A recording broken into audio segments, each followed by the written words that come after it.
I'm Phil Randall, and I teach business writing and technical communication at Clemson University's Advanced Writing Program. At the AWP, we often use small, high-performance teams to do work for nonprofit organizations. And I've heard repeatedly from these organizations that they're amazed at the results these teams can get. Why are they so effective? For the same reasons identified by experts on business teams. Here's the reason teams are so important today. They can improve costs. They can have a high impact. They can respond more quickly. And they can perform better in complex situations. But what makes a team good? And how can we develop teams that are consistently high performers? I took those questions to a group with more than 60 years of experience in building small, high-performance teams, the U.S. Army Special Forces, the Green Berets. I traveled to Fort Bragg, North Carolina, and met with 2 lieutenant colonels to discuss how they build Special Forces teams. Lieutenant Colonel Carl Kelly is a commander of the 4th Battalion, 1st Special Warfare Training Group, and manages student development through the year-long Special Forces Qualification Course. Lieutenant Colonel James Nance, of the Directorate of Regional Studies and Education, is an authority on the human dynamics of Special Forces teams. Certainly once we came to World War II. Colonels Nance and Kelly explained that the Special Forces grew out of World War II when small teams would be dropped behind enemy lines to help resistance fighters battle the Nazis. In the early 1960s, President John F. Kennedy wanted to be able to have the same capability, but more of it. He pushed to have Special Forces expanded. Green Berets were an important deterrent in the Cold War with the Soviet Union. Kennedy wanted Green Berets to be able to develop resistance forces to the Soviet Union if the Soviets invaded Europe. And in Vietnam, they were also used to develop indigenous fighting forces. The President took special interest in building the Green Berets to face the new unknowns of the nuclear era and the Cold War. He wanted to be able to move U.S. military power anywhere in the globe in a way that was quick and flexible, yet highly effective. So Kennedy built the Green Berets for the same reasons companies are interested in small teams today. They can improve costs. Compare the expense of keeping a 700-man Army battalion in the field to the cost of a 12-man Special Forces team that knows how to develop an indigenous fighting force to oppose an enemy. They can have a high impact. For example, a handful of Special Forces attachments were able to engineer the taking of Afghanistan from the Taliban in 2001. It was a task that the Soviet Army had been unable to accomplish in more than 9 years. They can respond more quickly.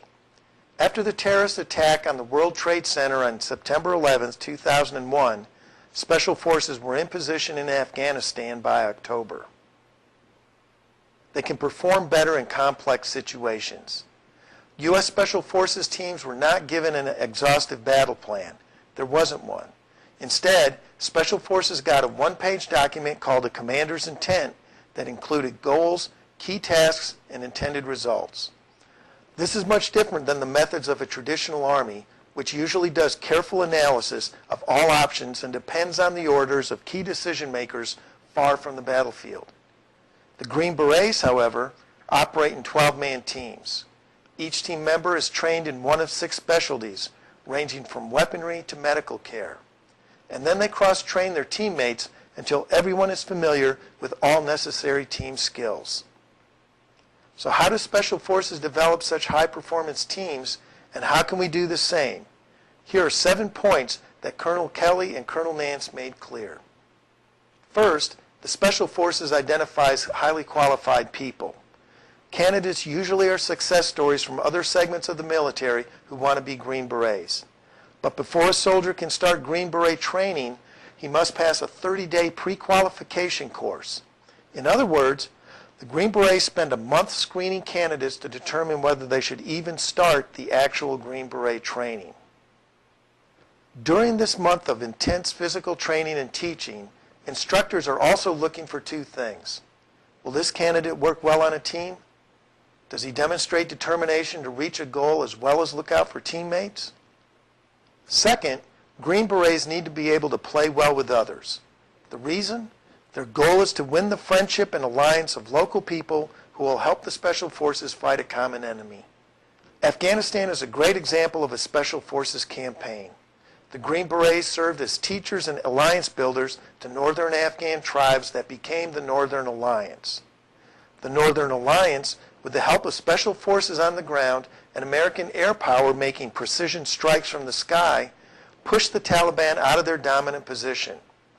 Building and maintaining such alliances is a Green Beret specialty, but it is not an easy task since the Afghans were a very different culture.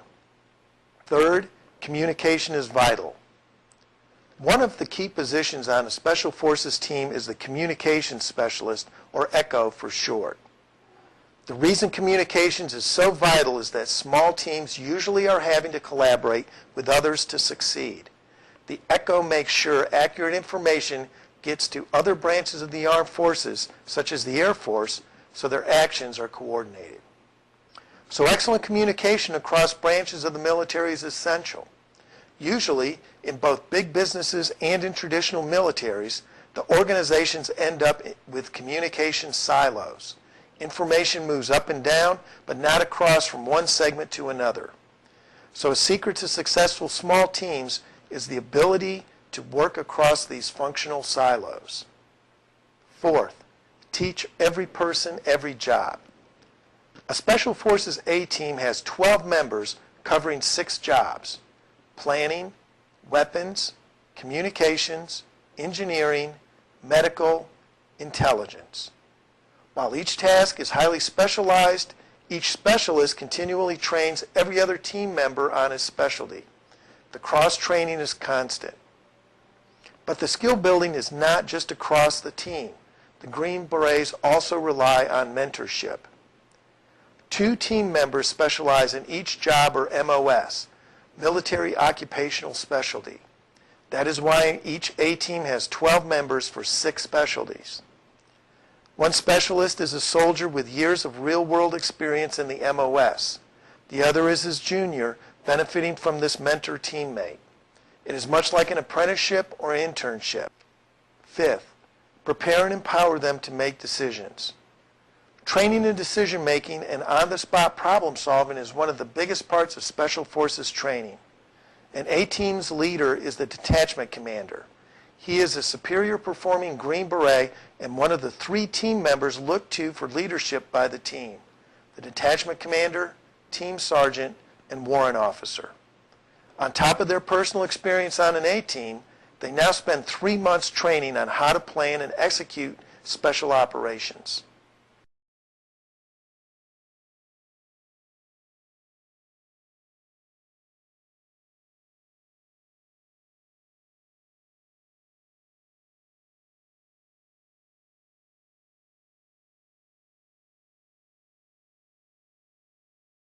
Detachment commander training is about relationships. Relationships with team members, indigenous people, enemies, foreign government officials, military superiors, other branches of the U.S. military. One of the big lessons we can take away from Special Forces team building is the importance of relationship power. A secret of high-performance teams is being very good at forging relationships among people, even very diverse groups of people. Sixth, coach continually. The exercise, training, classwork, and development never stops in Special Forces. Team members are training each other, but the teachers are not traditional. Team members are learning from their teammates.